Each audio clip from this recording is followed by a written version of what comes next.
Welcome to Suman TV. నేను మీ నవీన్. ప్రస్తుతం మనతో celebrity homeopathy expert doctor Chetan Raju garu ఉన్నారు. హాయ్ సార్, నమస్తే అండి. నమస్తే సార్. సార్, మోకాల నొప్పులు ఉన్నవాళ్ళు ఈ ఆహార పదార్థాలు మాత్రమే తినాలి, ఈ ఆహార పదార్థాలు అసలు తినకూడదు అంటుంటారు. ఉదాహరణకి ఏంటంటే పుల్లని వస్తువులు ఏమైనా తిన్నా కూడా, పదార్థాలు ఏమైనా తిన్నా మోకాల నొప్పులు పెరుగుతాయి అంటుంటారు. సో అట్లా ఏంటంటే ఇది జస్ట్ ఒక ఐడియా కోసం చెప్పాను. అంటే పుల్లని పదార్థాలైనా నిజంగానే అది ఉందా సార్? అంటే పులుపు తింటే పెరుగుతాయని, తీపి తింటే తగ్గుతాయని ఇట్లా ఉందా సార్? సో ఏ పదార్థాలు అవాయిడ్ చేయాలి, ఏ పదార్థాలు ఇంక్లూడ్ చేయాలి? మన దగ్గర చాలా మంది పేషెంట్లు మోకాళ్ళ నొప్పుల ప్రాబ్లమ్ తోటి వస్తారు. మన తెలుగు రాష్ట్రాల నుంచే కాదు, మొత్తం ఇండియా నుంచి వస్తారు. ఎందుకంటే ఒక్కొక్కసారి రోగాలు ఎట్లుంటాయంటే అవి ఆటోఇమ్యూన్ రోగాలు కూడా ఉంటాయి. ఆటోఇమ్యూన్ రోగాలు అంటే ఏంది? మన బాడీ పార్ట్స్నే మన బాడీ సంపుతుంది. అటువంటి ప్రాబ్లమ్స్ తోటి కూడా వస్తారు. ఆస్టియోఆర్థరైటిస్ తోటి వస్తారు. జాయింట్ రీప్లేస్మెంట్ చేసుకోవాలి, కానీ వాళ్ళకు బాడీ సహకరిస్తలేదు, వెయిట్ చాలా ఎక్కువ ఉంది, వాళ్ళకి భయం ఉంది, వాళ్ళు వస్తారు. అయితే వీళ్ళందరికీ మనము హోమియోపతి మందులతోటి రివర్స్ చేస్తాం ప్రాబ్లం. మళ్ళీ దాని తర్వాత వెరీ ఇంపార్టెంట్ ఏంటంటే డయట్ గురించి కూడా ఏమైనా చేంజెస్ ఉంటే చేస్తాం. ఏంటి సార్, అంటే సర్జరీ వరకు వెళ్ళే వాళ్ళకు కూడా హోమియోలో తగ్గించవచ్చు. ఓకే, హోమియోలో తగ్గించవచ్చు. అన్నిటికన్నా ఇంపార్టెంట్ చూడండి, నమ్మకం అనేది ఉండాలి. నమ్మకం అన్నిటికన్నా ఇంపార్టెంట్. అండ్ మీ డాక్టర్ మీకు చెప్పినట్టు మీరు చేయాలి. అయితే మీరందరూ ఒక వెరీ ఫేమస్ సినిమా అయితే చూసిండ్రు, RRR. చాలా పెద్ద సినిమా. అయితే ఈ RRR మనం అవాయిడ్ చేయాలి. అవాయిడ్ చేయాలంటే ఏంది? రిఫైన్డ్ షుగర్, దాని తర్వాత red meat, and last are వచ్చేసి refine carbs, okay, and oils. Okay. అంటే ఏంది దీని అర్థం? RRR అని అంటున్నారు, ఇవి అవాయిడ్ చేస్తే మనకు మోకాల నొప్పులు తగ్గే అవకాశం ఉంటుందా అనేసి మీకు అనిపిస్తుంది. అయితే మనకు లైఫ్ మాడిఫై అవుతుంది దీంతో. కొందరికి ఎంత బాధ ఉంటుంది. ఇప్పుడు పేషెంట్స్ వస్తారు కొందరు, వాళ్లకు లిఫ్ట్ ఎక్కాలి మన క్లినిక్కి రావాలంటే ఫస్ట్ ఫ్లోర్కి. వాళ్ళు దాని ముందు 3-4 మెట్లు ఉంటాయి. ఆ మెట్లు ఎక్కడానికి కూడా అమ్మయ్యా అని అనిపిస్తుంది వాళ్ళకు. సో ఇట్లా మనం లైఫ్ని మాడిఫై చేసుకోవాలి. 2-3 మెట్లు ఉన్నాయి, జర మెల్లమెల్లగా ఎక్కువడం, వీల్ చైర్ అవసరం పడకపోవడం, అట్లా మనం డయట్ సెట్ చేసుకుంటే దాంట్లో మనకు బెనిఫిట్ ఉంటుంది. హోమియోపతి ఏమో రోగాన్ని తగ్గిస్తుంది, కానీ లైఫ్ని కూడా మనం మేనేజ్ చేసుకోవడానికి రావాలి కదా. అయితే ఈ RRR అవాయిడ్ చేయాలి. ఇప్పుడు ఏంది? Refined sugar. మనం చాయ్లో చక్కెర వేస్తాం, ఒక్కొక్కసారి మనం రసం చేసుకుంటే ఇంట్లో చక్కెర చేసుకుంటాం, మళ్ళీ తర్వాత ఎన్నో ఫుడ్స్లో స్వీట్స్లో మొత్తం చక్కెర వేస్తాం. ఈ చక్కెరే కొనకండి మీరు ఇంటికాడ. అరే మళ్ళీ చిన్నపిల్లలకి పాలు ఇస్తాం కదా, దాంట్లో చక్కెర వేసి ఇవ్వాలా అనేసి అంటారు కదా. వాళ్ళకు కూడా చక్కెర ఇవ్వాలని రూల్ ఎవరు పెట్టిండ్రు? ఇవ్వకండి. చాయ్లా, కాఫీలో దేంట్లో చక్కెర వేసుకోకండి, అసలు కొనేసి తీసుకురాకండి ఇంటికి. అప్పుడు మనకు ఇది జర హెల్ప్ చేస్తుంది. మళ్ళీ రెడ్ మీట్. అంటే దీనికి రీప్లేస్ ఏమైనా ఉందా సార్? అంటే ఇప్పుడు కొద్దిమంది చక్కెర బదులు బెల్లం వాడచ్చా అని అంటుంటారు.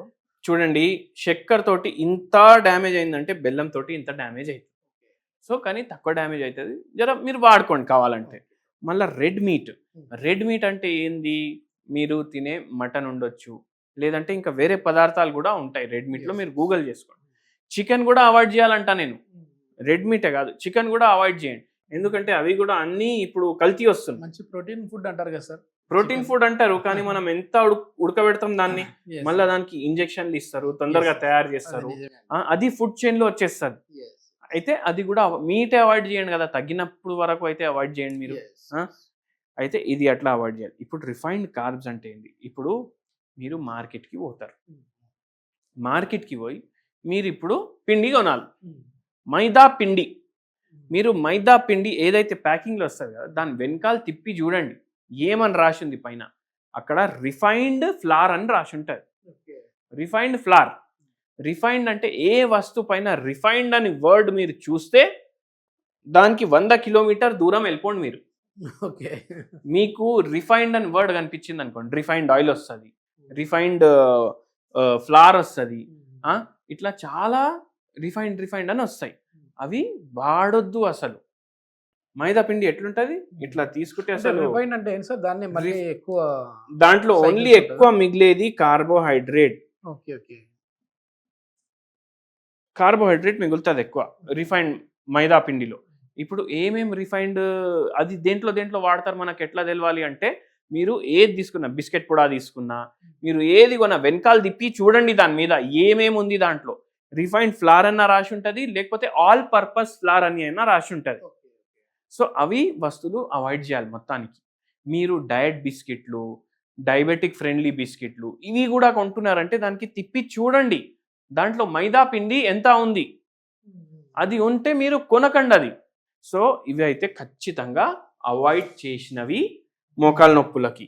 మన దగ్గర ఏ పేషెంట్ మోకాళ్ళ నొప్పులకు వచ్చినా మనం ఒకటి చెప్పేస్తాం ఫస్టే. మన దగ్గర ఏ పేషెంట్ మోకాళ్ళ నొప్పులతో వచ్చినా ఇవి అవాయిడ్ చేయమని చెప్తాము. అండ్ ఏం చెప్తాము, ఇవి అవాయిడ్ చేస్తే మనకు తగ్గుడు తొందరగా తగ్గుతుంది. ఇప్పుడు మొత్తం పేషెంట్లు వచ్చి అంటారు హోమియోపతిలో మొత్తం శాశ్వతంగా తగ్గుతుంది అని అంటారు కదా రోగం, మళ్ళీ మేము ఏది తిన్నా తగ్గుతుందా అంటే అట్లా తగ్గదు. కొందరికి తగ్గుతుంది, కానీ ఇప్పుడు 1 yearలోనే తగ్గాలి. 1 yearలోనే తగ్గాలి.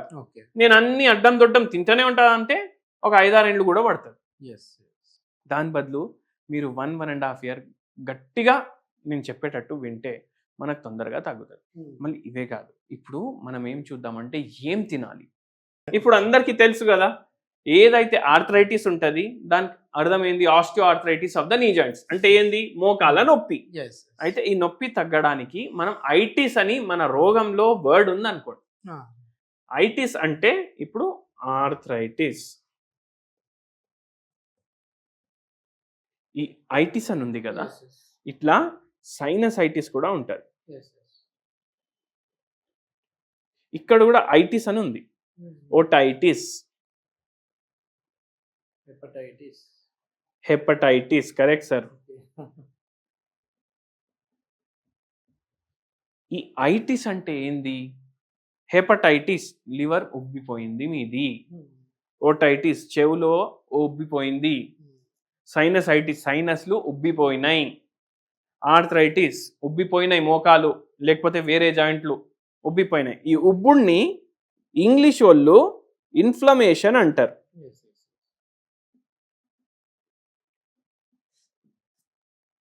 అర్థమైందా ఇప్పుడు మీకు? సో మనం ఎటువంటి డయట్ చేయాలి అంటే యాంటీ ఇన్ఫ్లమేషన్ డయట్.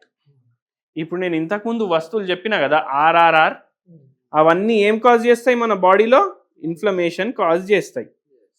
ఈ ఇన్ఫ్లమేషన్ని తీయాలి మనం. ఈ ఇన్ఫ్లమేషన్ని తీయాలి అంటే మనం కార్బోహైడ్రేట్లు అవాయిడ్ చేయాలని నేర్చుకున్నాం, రిఫైన్డ్ ప్రొడక్ట్స్ అవాయిడ్ చేయాలని నేర్చుకున్నాం, రెడ్ మీట్తో సహా వేరే మీట్ ప్రోడక్ట్స్ కూడా అవాయిడ్ చేయాలనేసి నేర్చుకున్నాం. మళ్ళీ ఏం తినాలి, గడ్డి తినమంటున్నారా డాక్టర్ గారు అనేసి అంటారు చాలా మంది. కానీ ఇప్పుడు మనకు అన్నిటికన్నా హెల్తే ఇంపార్టెంట్. అన్నిటికైనా హెల్తే ఇంపార్టెంట్ ఉన్నప్పుడు మీ హెల్త్కి ఏది మంచిది అది తినండి. అవునా? ఏం మంచిది అంటే ఇప్పుడు యాంటీ ఇన్ఫ్లమేటరీ ఫుడ్స్ డిస్కస్ చేద్దాం మనం. ఫస్ట్ మీరు బ్రేక్ఫాస్ట్ చూడండి. బ్రేక్ఫాస్ట్లో మీరు రాగులు, కొర్రలు, జొన్న, ఇప్పుడు దీంతో మీకు రొట్టె అవుతుంది, దీంతో మీకు ఇడ్లీ అవుతుంది, దీంతో మీకు దోశ అవుతుంది. ఈ కొర్రలతో కూడా ఇడ్లీ, ఉప్మా, దోశ. రాగులతోటి మీకు సంగటి అవుతుంది. రాగులు అటుకులు కూడా వస్తున్నాయి ఈ మధ్య, రాగులు అటుకులు కూడా ఒకరోజు పెట్టుకోండి. మళ్ళా రాగి సరి, ఇవన్నీ తయారవుతాయి. దీంతో కూడా దోశలు తయారవుతాయి. 1, 2, 3, 4, 5, 6, 7, 8, 9 డిషెస్ మనం తయారు చేసుకోవచ్చు. దీంట్లో ఉండేది 7 రోజులు. సో ఇట్లా యాంటీ ఇన్ఫ్లమేటరీ బ్రేక్ఫాస్ట్ చేస్తున్నాం మనం. ఇంకోటి గుర్తుపెట్టుకోండి, ఎక్కువ ఆయిల్ మీ ఫుడ్లో యాడ్ చేయొద్దు. ఓన్లీ ఫ్రైడ్ ఐటమ్లు, ఆయిల్ ఐటమ్స్ కాదు, మీరు నూనె ఎక్కువ వాడుతున్నారంటే కూడా అది ఎక్కువ ఆయిల్ వేసినట్టే. సో అది చేయొద్దు. మళ్ళీ లంచ్ ఏం చేయాలి, లంచ్ నార్మల్, కానీ ఫ్రైడ్ ఫుడ్స్ ఇంక్లూడ్ చేయొద్దు. మీ లంచ్ దాంట్లో ఎక్కువ ఆయిల్స్ వాడొద్దు. డిన్నర్ ఏం చేస్తారు? నేను బెస్ట్ ఏమంటా అంటే ఏదో ఒక ఫ్రూట్ లేదంటే వెజిటేబుల్స్. డిన్నర్లో మీరు సాలెడ్లు, ఏ టైంలో అయిపోవాలి మళ్ళీ డిన్నర్, సాలెడ్లు ఎక్కువ తినండి. మీరు 10కి పడుకుంటారు అనుకోండి, మీరు 7:30 కల్లా డిన్నర్ ఫినిష్ చేయాలి. 2.5 గంటలు మీకు గ్యాప్ ఉండాలి నిద్రకి డిన్నర్కి. మళ్ళీ 2.5 గంటల్లో జర సేపు మీరు వాకింగ్ చేసుకోవచ్చు. ఈ ఫోన్ చూసుడు బంద్ చేయండి. ఎందుకంటే ఫోన్ చూసుకొని మనం బెడ్ మీద పడుకుంటాం, 2-3 గంటలు కూడా చూస్తాం. అట్లనే నిద్ర కూడా చక్కగా ఉండాలి మనిషికి. అయితే ఆ పని చేయండి. ఎంతో మందికి ఈ డయట్ నాకు ట్రీట్మెంట్లో 80% హెల్ప్ చేస్తారు. ఎవరు నమ్మరు. ఎందుకంటే ఎన్నోసార్లు ఏమైతే డాక్టర్లు ఏమంటారు, అరే పడుకోండి టైంకి, వాకింగ్ చేయండి, బయట తినకండి. బయట ఎందుకు తినొద్దు అంటారు? ఎందుకంటే అక్కడ ఆ ఆర్ఆర్ఆర్ ఉంటాయి ఎక్కువ. నిజమే. కానీ అది మనకు అర్థం కాదు. మనం ఇంట్లో కూడా ఆర్ఆర్ఆర్ వేసుకుంటే బయట ఫుడ్కి ఇంటి ఫుడ్కి ఏం తేడా? సో అది మీరు గుర్తుపెట్టుకోండి. సో 80% పేషెంట్స్కి ర్యాపిడ్ ఇంప్రూవ్మెంట్ ఉంటుంది మన డైట్ కూడా ఫాలో చేసి మన దగ్గర మందులు తీసుకుంటారు వాళ్ళు. సో ఇది మీరు మైండ్లో పెట్టుకోండి అండ్ మంచిగా మీ మోకాల్ని నొప్పికి తగ్గించుకోండి. సరే, ఇది వీటితో పాటుగా ఏదైనా రెమెడీ అంటే ఇన్ఫ్లమేషన్ తగ్గించే టీ లాంటివి ఏమైనా ఉన్నాయండి? ఇన్ఫ్లమేషన్ తగ్గడానికి మీ కిచెన్లోనే 100 వస్తువులు ఉంటాయి. ఆ 100 వస్తువుల్లో ఒక 10 వస్తువులు చెప్తా, ఒక మంచి హోమ్ రెమెడీ చెప్తా. లవంగాలు, నిమ్మకాయ రసం, పసుపు, దాని తర్వాత ఇలైచీలు, ఇవి చాలా బెటర్ చేస్తాయి. దాల్చిని చెక్క, మళ్ళీ కొత్తిమీర, కరియాపాకు, ఇవి కూడా ఇవన్నిట్లో యాంటీ ఇన్ఫ్లమేటరీ ప్రాపర్టీస్ ఉంటాయి. వెజిటేబుల్స్, దేంట్లో అయితే ఫైబర్ ఎక్కువ ఉంటుంది దాంట్లో కూడా యాంటీ ఇన్ఫ్లమేటరీ ప్రాపర్టీస్ ఉంటాయి. ఇవన్నీ వాడండి, మంచిగా మీకు బెటర్మెంట్ ఉంటుంది. అయితే మనం ఇప్పుడు ఏం చేస్తామంటే ఒక గిలాస్ తీసుకుంటాం, దీంట్లో ఫుల్ వేడి నీళ్ళు నింపుతాం. వేడి నీళ్ళు నింపేసి దీంట్లో 1 పించ్ టర్మరిక్ వేస్తాం. 1 పించ్ టర్మరిక్ వేసి దీంట్లో 1 పించ్ దాల్చిని చెక్క ఇది వేస్తాం, కలిపేసి తాగేస్తాం. డైలీ మార్నింగ్ ఒకసారి, నైట్ ఒకసారి. 1 కప్ ఫుల్ వేడి నీళ్ళు. అంటే ఇది బాయిల్ చేయాలా ఇవన్నీ వేసేసి? లేదు, ఫుల్ వేడి నీళ్ళలో వేసేసినా చాలు. ఫుల్ వేడి నీళ్ళలో మీరు గిలాస్ లో నింపుకున్న తర్వాత ఈ 2 వేయండి. ఓన్లీ 1 పించ్ చేయాలి. పౌడర్ 1 పించ్ చేయాలి. టర్మరిక్ 1 పించ్ చేయాలి. దీంతో మీకు మోకాలు నొప్పుల్లో జర డిఫరెన్స్ ఉంటుంది. ఓకే. సార్, ఇప్పుడు ఇంట్రొడక్షన్ లో అడిగినట్లుగా ఏదైనా పులుపు వస్తువులు ఎక్కువ తింటే, అంటే లెమన్ తిన్నా, చింతపండు తిన్నా మోకాలు నొప్పులు పెరుగుతాయండి? చూడండి, కొన్ని వస్తువులు ఇప్పుడు హోమియోపతి ఏం నమ్ముతుంది నేను చెప్తాను. నేను వేరే దాని గురించి చెప్తాను. ఇప్పుడు ఒక పేషెంట్ వచ్చింది. ఇప్పుడు జనరల్ గా చాలా మందికి పులుపు ఆలుగడ్డలు తింటే ఎక్కువ అవుతాయి.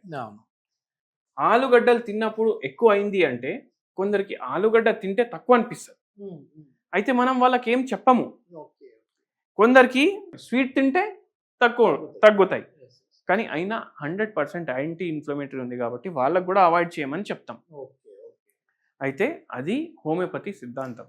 మనకు ఏది పేషెంట్కి ఇష్టం. ఇప్పుడు స్లీప్ సైకిల్ ఉంటుంది. చాలా మంది ఏమంటారు 6:30కి లేవండి, 8:30కి పడుకోండి. కానీ కొందరిది బయాలజికల్ ఎలా ఉంటుందంటే వంశపరంగా, అంటే జెనెటిక్ గా వాడికి 10:30 తర్వాతనే నిద్ర వస్తుంది. వాడికి మనం 7:30కి పడుకోమంటే వాడు ఎట్లా పడుకుంటాడు? సో అట్లా అన్ని చూస్తాం హోమియోపతిలో. ఇది మొత్తానికి ఏంటంటే కేవలం మందులు ఒకటే కాదు, మనం తీసుకునే డైట్ అనేది కూడా మన మోకాల నొప్పిని కావచ్చు, ఇతర బాడీలో ఉన్న బోన్కి సంబంధించిన కావచ్చు, ఈ నొప్పుల్ని తగ్గించే విధంగా ఉంటుంది. సో సర్జరీ వరకు వెళ్ళాల్సిన మోకాల నొప్పులు ఉన్న వాళ్ళు కూడా హోమియోపతి మందులు వాడి వాళ్ళ పెయిన్స్ని అయితే తగ్గించుకున్నారని చెప్పి డాక్టర్ చేతన్ రాజు గారు చెప్తా ఉన్నారు. సో ఇట్లాంటి ప్రాబ్లమ్స్తో మీరు ఏమైనా సఫర్ అవుతూ ఉంటే దీనికి సంబంధించి ఇంకా పూర్తి వివరాల కోసము డాక్టర్ గారి కాంటాక్ట్ నెంబర్ ప్రొవైడ్ చేస్తా ఉన్నాం. మీరు నేరుగా సార్తో మాట్లాడచ్చు. Thank you sir.